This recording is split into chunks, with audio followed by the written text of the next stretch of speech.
चला मुलांनो, आज पाहूया शाळा चांदोबा गुरुजीची. आज पौर्णिमा जमली तारे आकाशातील वर्गात. ला ला ला ला ला ला ला ला ला ला ला ला ला ला ला ला ला. चला मुलांनो, आपण शिकतोय वाक्य पृथक्करण. वाक्य पृथक्करणामध्ये आपण काय शिकत होतो? वाक्याचे दोन भाग केले. एकाला म्हटलं उद्देश्य विभाग आणि एकाला म्हटलं विधेय विभाग. उद्देश्य विभाग आणि विधेय विभाग असे वाक्याचे दोन भाग पडतात. त्यापैकी आपण उद्देश्य विभागामध्ये उद्देश्य आणि उद्देश्य विस्तार शिकलो.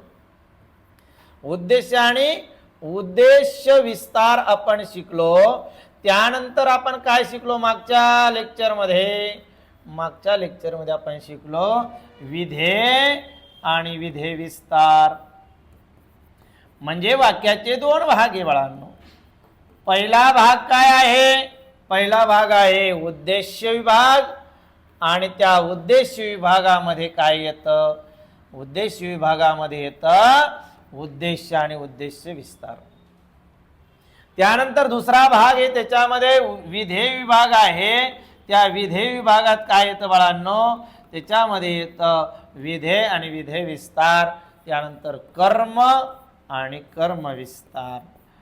कर्म विस्तार आणि कर्मपूरक, किंवा त्याला आपण सरळ आधी विधानपूरक म्हणूया. काय म्हणूया? विधानपूरक. तर इथपर्यंत आपलं शिकून झालं होतं बाळांनो मागच्या व्हिडिओमध्ये. आता आपल्याला बघायचं कर्म कशाला म्हणायचं. ज्याच्यावर क्रिया घडते ते कर्म असतं. क्रिया सोसणारा घटक म्हणजे कर्म असतं. मग आपण काय करतो? कर्म ओळखत असताना आपण काय करतो? धातूला बाहेर वाढा, न्याची प्रत्यय लावा, न्याची क्रिया कशावर घडली असा प्रश्न विचारा, येणारं उत्तर कर्म असतं. चला, वाक्य पृथक्करणामध्ये आपण शिकतोय विधेय विभागाचे दोन प्रकार घेतले. आता तिसरा कर्म आहे. चला, कर्म कशाला म्हणावे? क्रिया सोसणाऱ्याला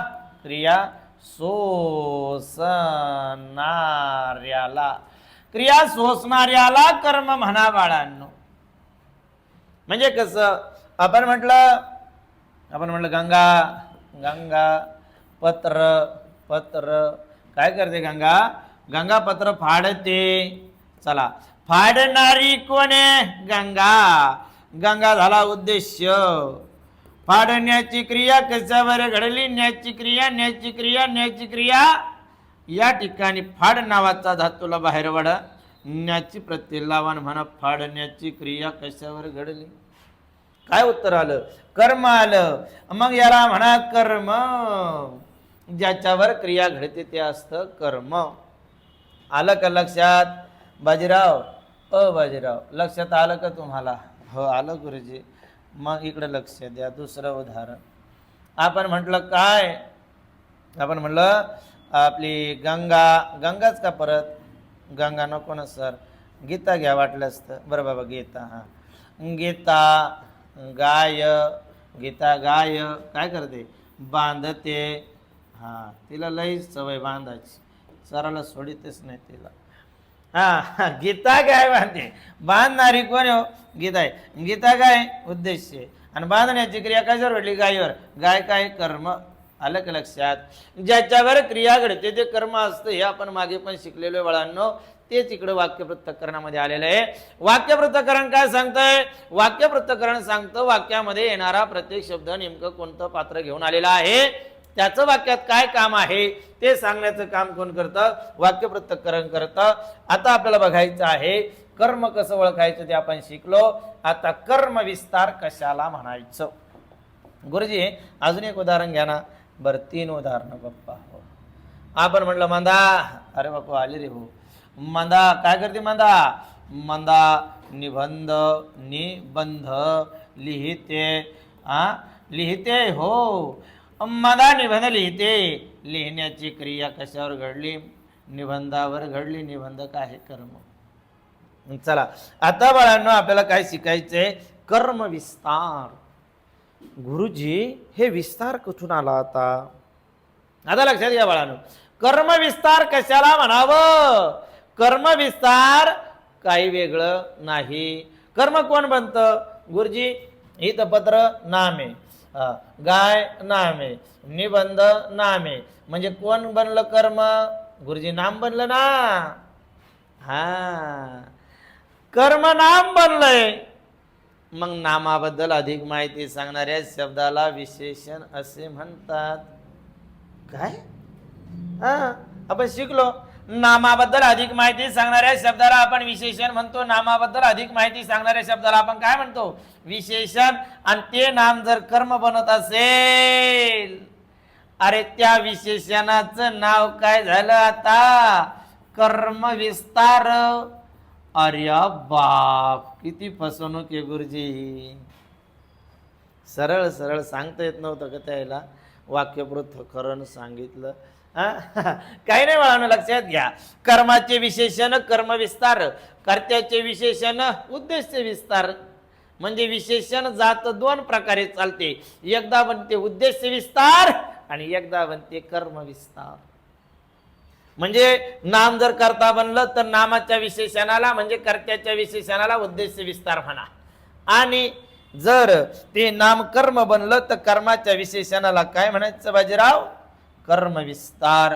कसं गुरुजी? हे पा बाळा, आता आपण काय म्हटलं? नामाबद्दल अधिक माहिती सांगणाऱ्या शब्दाला आपण विशेषण म्हणतो ना. अरे म्हणतो की नाही? म्हणतो गुरुजी, म्हणतो बाबा, म्हणतो ना. हा, नामाबद्दल अधिक माहिती सांगणाऱ्या शब्दाला विशेषण म्हणतात. एवढं तर माहिती आहे आपल्याला. हा, हे विशेषण आहे आणि हे कोण आहे? नाम आहे. नामाबद्दल अधिक माहिती सांगणाऱ्या शब्दाला विशेषण म्हणतात. मग आपण बघितलं, नाम कर्ता बनतं आणि नाम कर्म बनतं, हे तर आपल्याला माहिती आहे. मग जर नाम काय बनलं? कर्ता बनलं, आणि मग कर्ता बनल्याच्या नंतर त्या विशेषणाचं नाव होतं उद्देश्य विस्तार. असं गुरुजी? हो, म्हणजे विशेषणाचंच दुसरं नाव आहे उद्देश्य विस्तार. पण ते कशाचं विशेषण असावं? ते कर्त्याचं विशेषण असावं. आता विशेषणाचंच दुसरं नाव आहे परत तिसरं नाव काय? कर्म विस्तार. पण केव्हा? केव्हा? जर ते नाम काय बनलं? कर्म. आणि तेव्हा त्या कर्माच्या विशेषणाला काय म्हणायचं बाळांनो? कर्म विस्तार. कळलं का? कसं?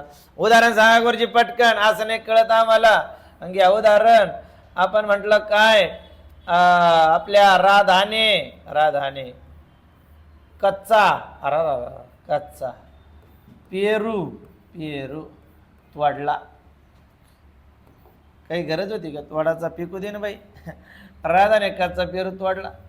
बरं, तोडला. हा, आता पहा तुम्ही, तोडणारी कोण रे? राधा आहे सर. राधा कोण आहे? उद्देश्य गुरुजी. उद्देश्य फाडकन सांगा. उद्देश्य. आता तोडला काय? आधी शिकलो आपण विधेय. क्रियापदाचं दुसरं नाव विधेय, आणि विधेय क्रियापद म्हणजे काय? विधेय. संपला विषय गुरुजी. तोडण्याची क्रिया कशावर घडली गुरुजी? पेरूवर घडली. अरे बापा बापा बापा, पेरू काय? मग कर्म आहे गुरुजी, कर्म आहे. कर्माचं काही नाव नाही का? नाही बाबा, तेच नाव आहे. आता कच्चा काय आहे गुरुजी? कच्चा पेरू आहे. मग पेरू काय आहे? नाम आहे. पेरू काय आहे? नाम. आणि ते नाम काय बनलं? कर्म. आणि कच्चा काय? पेरू. नामाबद्दल अधिक माहिती सांगणाऱ्या शब्दाला काय म्हणतात गुरुजी? विशेषण. आणि वाक्यपृथ्थकरणामध्ये कर्माच्या विशेषणाला काय म्हणायचं गुरुजी? मग कर्म विस्तार. अरे बाप गुरुजी, कर्म विस्ताराकडे गेले काय तुम्ही डायरेक्ट? कळलं काय? कर्माच्या विशेषणाला कर्मविस्तार म्हणतात. आता बाकीचे काढून टाका पाहुणे इथून. तुम्ही निघा रे, तुमचं काम संपलेलं आहे आधी. आता घाई करू नका इथं. आता सरळ सरळ काय? पेरू काय? कर्म आहे गुरुजी. आणि कर्माबद्दल अधिक माहिती सांगणाऱ्या शब्दाला कर्मविस्तार म्हणतात. आलं का लक्षात? आता आलं. दुसरं उदाहरण घ्या बाळांनो. तिने मला अलीकडे एकही चिठ्ठी लिहिली नाही. तिने अलीकडे मला एकही एक ही चिट्ठी, चिट्ठी न कोई संदेश, न जाने कौन सा देश जहाँ तुम चले गए. तिने अलीकडे मला एकही चिठ्ठी लिहिली नाही. आता काय चिठ्ठी लिहिली, आता मोबाईल आहे तिच्याकडे, बावळ्या, चिठ्ठी लिहिली नाही. आता आपल्याला काय पाहिजे, आपल्याला कर्म ओळखायचे. लिहिण्याची क्रिया कशावर घडली रे बाळांनो? चिठ्ठी सर, चिठ्ठी. हा चिठ्ठी. चिठ्ठी काय बाळांनो? कर्म. आता चिठ्ठी कर्म आहे. आता चिठ्ठी बद्दल अधिक माहिती सांगणारा शब्द कोणता आहे? एक हे एकही. हो सर, एकही चिठ्ठी तिने अलीकडे मला लिहिली नाही. काय? चिठ्ठी. किती? एकही लिहिली नाही. एकही म्हणजे कर्माबद्दल अधिक माहिती सांगणाऱ्या शब्दाला काय म्हणायचं बाळांनो? कर्मविस्तार. कर्माबद्दल अधिक माहिती सांगणाऱ्या शब्दाला काय म्हणतात? कर्मविस्तार. घुसलं का डोक्यात? आणि चला बाळांनो, आता पुन्हा एक गोष्ट लक्षात ठेवायची. कधी कधी घडतं काय घडतं गुरुजी? कधी कधी वाक्यात दोन कर्म आले, मग काय करायचं गुरुजी? आता सांगतो करायचं काय. बाबाने मला खाऊ आणला. बाबांनी मला खाऊ आणला. इथे घ्या. बाबांनी मला मला मला मला खाऊ आणला.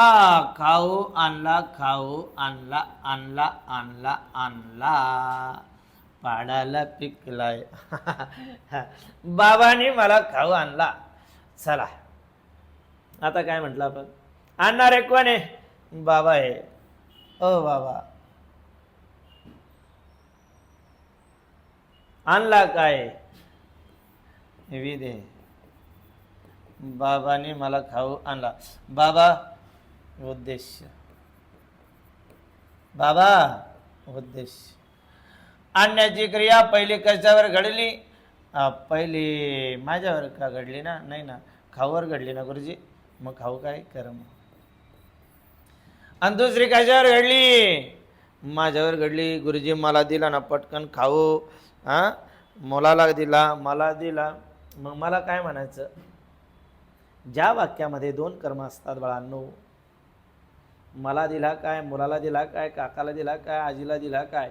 आता पहिली क्रिया का खाऊवर घडली, दुसरी मला माझ्यावर घडली. म्हणजे या ठिकाणी याला म्हणायचं काय? पूरक म्हणायचं. पण कोणतं पूरक? कर्मपूरक. गुरुजी काय करा, एक सांगा, एक असं लय गोंधळ हो राहिला.